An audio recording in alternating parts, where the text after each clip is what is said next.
no mwongere kuhuvana ndakwiyana muzi ko Gael yakugize ikibazo ku bwonko uzi ko Gael atazongera kureba ukundi wowe nakundaga nubwo urwo rukundo rutakiriho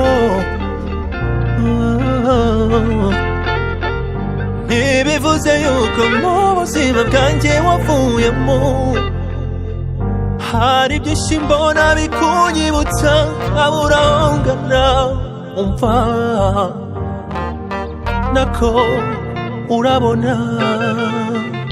J'ai une question à te poser, écoute-moi, Anna.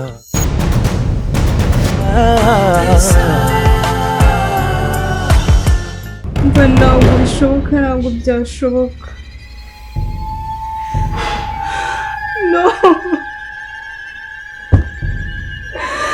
no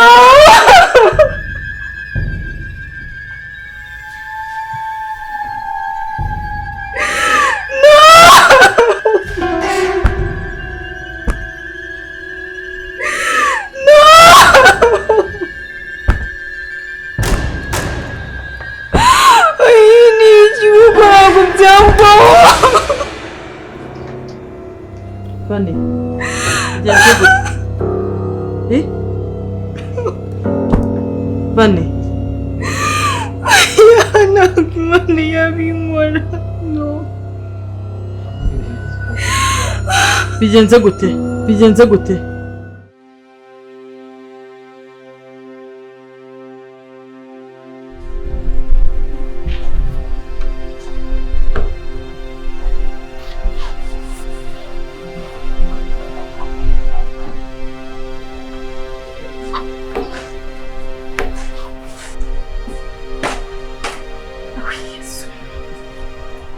Tante, nibyo kwandura kwaranije kurya.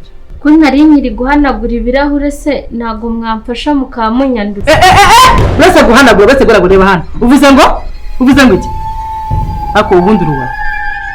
Giye njye kwandura neza uri hano uhebe biti? Nabasabaga ariko. Umva nkubwire. Uyu niho weretswe. Wumvise? Beka ibyo ngibyo uje kwandurura. Kandi ronje kuza kubikubwira. Cewe nandure. Ndimbe ndumukozi wari jewe. Ko kaneza.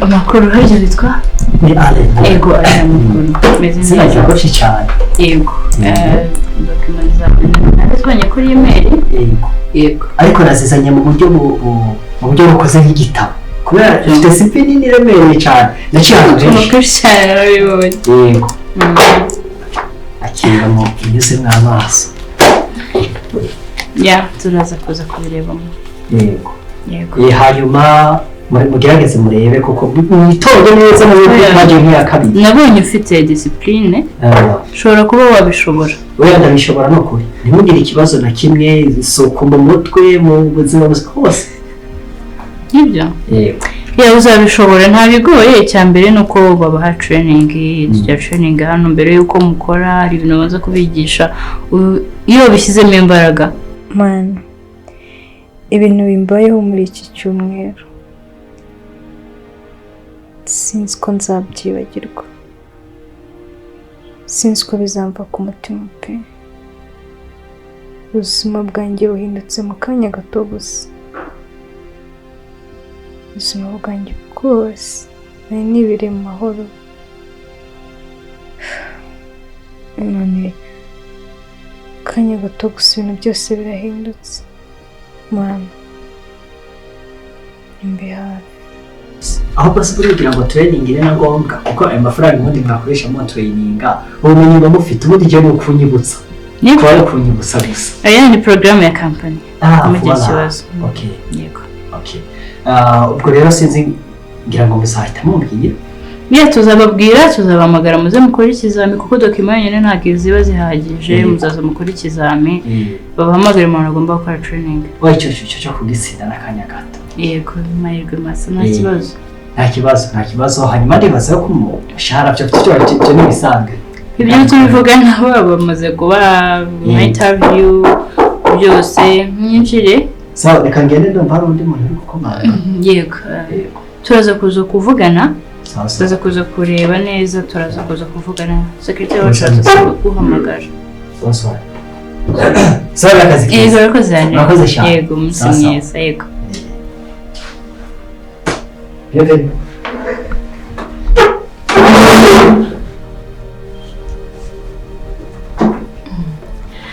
Muyobozi muraho neza, ko mbona umureba cyane. Muraziranye se ko mbona umureba cyane. Abo se mugore ko iki? Umukozi wacu mushyashya w'ahazaza. Umukozi wanyu mushyashya? No, wait. What? Mama yakazi? Oya. Cyari muri process. Wera. Actually ndamuzi n'umuturanyi wanyu ndamuyobora. Bani bagiye kuri n'umuyobozi ugomba kuba umuzi. Ariko nyine ni umwana utari mwiza cyane. What? Yahombeye igihugu. Yababaje ababyeyi, yahombera n'igihugu. What do you mean by yahombeye igihugu? Rero n'umwana ufite ubwenge, rero nawe aracyari muto afite imbaraga. Afite n'amanota meza, nawe ndeba agatumaze kuri email nsanga. Bose ko mbabara ibyo nta kintu biba bikubwiye. Umuntu w'umuvana atameze neza. Nta kazi ke. Nose ko umuntu amubaza kajunda babimwe ibyiwe urajya ngo umuntu akore iki? Namubajije habaye iki? Bigenze gute? Aracicikana ni warose nayo gukora iki gihe ntago nereko.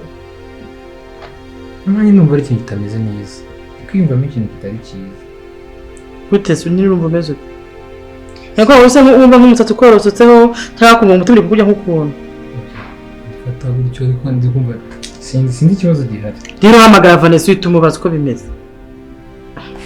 Ntabwo araguhamagara. Baramuho.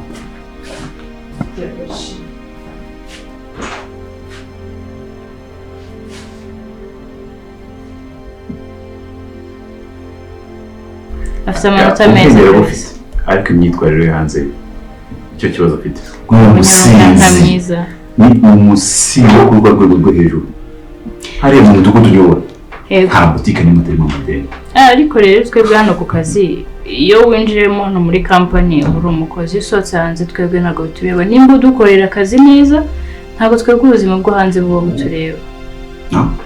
Gusa ariko humura tuzabireba ni byiza mwamudufashije mumuhaye akazi. No kuriyanyu mwebwe. Kurega neza. Ako kumuha akazi shari business irahiye. Oya. Wese cyane ariko nta kibazo. Nimugerageze twaragejeje namwe nimugerageze muzamudufashije kamera. Turabyumva. So far umeze ute? Meze neza biragenda. Ego. Ibyo byose biri gukemuka. Biri gukemuka biragenda kabisa. Ni akazi nk'ibisanzwe ariko nta kibazo urebye. Yawe. Arakora nje kukubwira ariko mbona atari ngombwa. Natubwira ariko nta kibazo n'ibijyanye n'iki. Mutumye nseka cyane.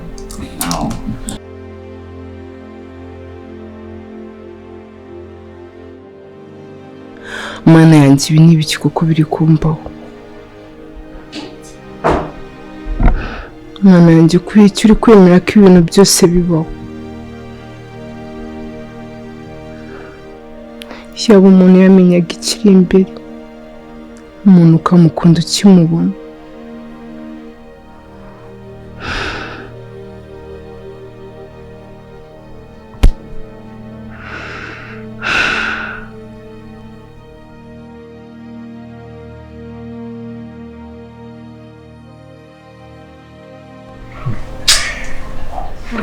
Umeze ute se? Cyane sawa kabisa. Cyane iminsi myinshi. Ariko si myinshi cyane buriya. Mwese ko utaheruka kuza kundeba. Akazi kenshi buriya ibintu kwiruka ngo umuje se wahora ugura mu mpamvu z'abandi ngo uri gusura. Byawe sinjya mbimenyera. Amakuru se? Mwiza. Akazi karacamo ariko. Umva. Karacamo ariko noneho aho bigeze muri iyi minsi. Ni njyamuke. Njyamuke gute? Umva wandangiye akazi pe ni keza aho twabanaga mbere byari sawa. Ariko hano haje abashyitsi. Umva sindyama umva ndaryama ngo byuka. Umva nta kintu niko ikintu cyose. Waje kuryama ni waje mu kazi. Ubese njye ntabwo ngomba kuruhuka. Ariko reka nkubaze gusa uretse ko hari umuntu upfuye ubundi ni upfuye. Ariko reka mubwire ikintu kimwe wowe. ubundi abantu bari mu baguhemba abashyitsi nyine baje hano njye nta nubwo mbazi sinzi ngo bagenzwa n'iki sinzi nyine nababonye gutyo narangiza hakwita umuturage urumva ngo ntabwo urakabya ngo wafetse bigenda gute umuntu aguhagarare ku gikana aguhagarare ku ijosi avuge aguha amategeko ataguhemba ubundi ibyo bintu bibaho si ko nabonye bitura aho ngaho urumva napfa gushyanuka nazi n'ikibagenza njyewe mbeza nkubwire ndi wowe ntanaburiza ahubwo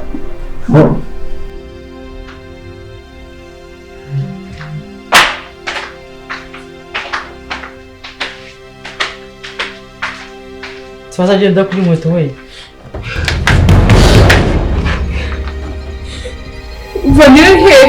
Vanira komeza ujye ubura ubwenge nyine ubundi bababwira ngo nta kintu na kimwe basigiye uyu munsi muri burya mba nanjye ngiye kubigiraho nuzi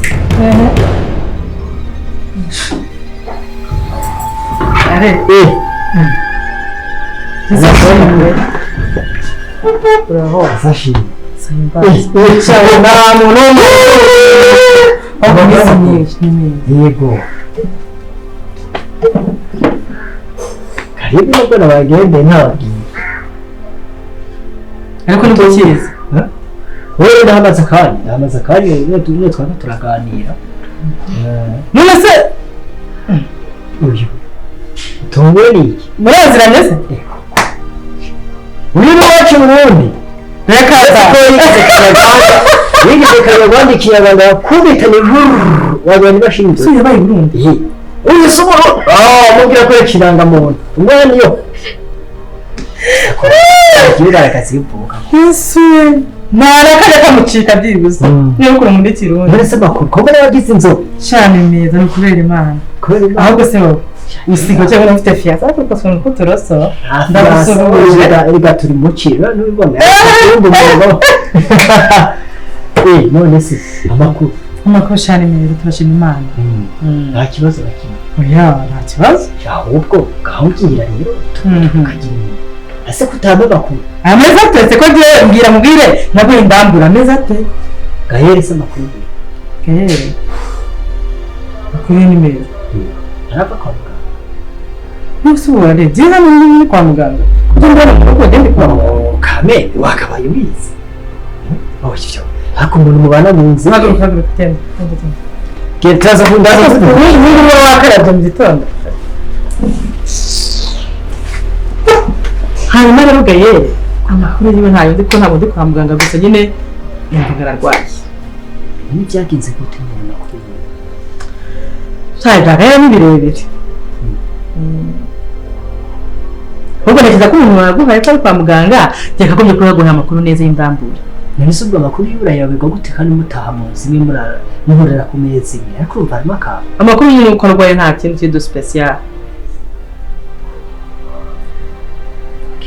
cyakora reka kuguza ukuri ku Gael bimeze byagenze niyo twaje ahangaha turi kwitera story bisanzwe nyirasano wawe Vanessa aramusunika mbona araguye mbona amarasa ngo dudu biradudubije ndavuga nti yego umukobwa mwiza yishe umuntu Vanessa wa wundi umwe wa hano niwe yasunitse Gael umugabo wiwe yaramusunitse mbona amarasa aradudubije ariko n'ubundi abakobwa beza bica abantu anatwita indayi yego kandi birebire byabo ariko nkanabivuga muri jera ngo nura mukobwa yaraguze ubwenge agasuzuguro gutwarira inzara hano kugenda yitigisa yikubita abona ko bira bintu bizabyara urerekwa yivuyemo rero yishe umuntu ntabwo ndi ko Gael azaba ko yavuye ahangaha rwose n'ubundi mudugudu n'umuzi yaraje atubwiye ati mwe cya kigabo cy'ibyaha yego byarangiye dukora hano reka da ubwo kuri bya bintu bimeze ngo cyo kwa muganga birakomeye mbese barwaye muri kangahe basi umva ni ngo niba icyuma cya 150 Gael agomba kumusura Gael ni inshuti n'ukuri kose tera wemezo umuntu murwaje hasi ko giye uri cyumba ntabyo ko ntago ndajyayo simpe no kuri ngize mbese kumusura bire mu nta kibazo Vanessa mwese nko mubona mufite agasitiri ese mufite ikihe kibazo hano mbonye mu buzima bwanjye bwo bwa mbere mbonye ibintu ikihe se wowe ni iki Vanessa yaje bigenze bite se Vane bimeze bite no mwongere kumwaho Vanessa ndakwiyana muzi ko Gael yakugize ikibazo ku bwonko uzi ko Gael atazongera kureba ukundi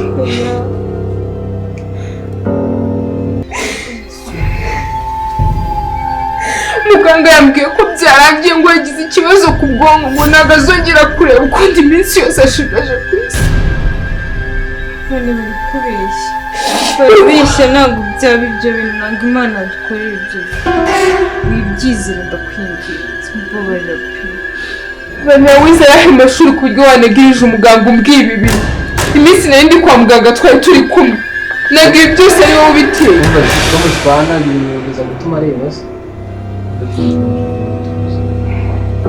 ese ko mbona nta kintu bibabwiye mwumva atari ikibazo ese Emmanuel araza gutuma areba Shavane waretse kuko uretse kudutera ubwoba waretse mwihangane araza kumera neza Vanessa iki kintu uzakibabarira mu buzima bwawe iki kintu uzakibabarira mu buzima bwawe